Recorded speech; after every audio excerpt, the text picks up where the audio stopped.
ముస్లిం hotel Sameer అని వస్తుంది చూడండి. తిరుపతి కొండ మీద ముస్లింల హోటల్ ఎలా వచ్చింది అంటే మక్కాలో హిందువుల హోటల్ ఉంటాయా, తిరుపతి కొండ మీద ఎలా వచ్చింది? ఇది ప్రతి ఒక్కరూ మనము ఆలోచించాలి. తిరుపతికి మనము రిపోర్ట్ పెడుతున్నాం చూడండి. ఎక్కడ? రాజవోలు మండపం దగ్గర 1928 1928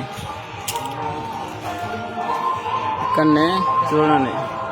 ఇక్కడనే ముస్లింల షాపు సమీర్ అని వస్తుంది. ఇదే ముస్లిం షాపు. నేను క్యూఆర్ కోడ్లో చూసా.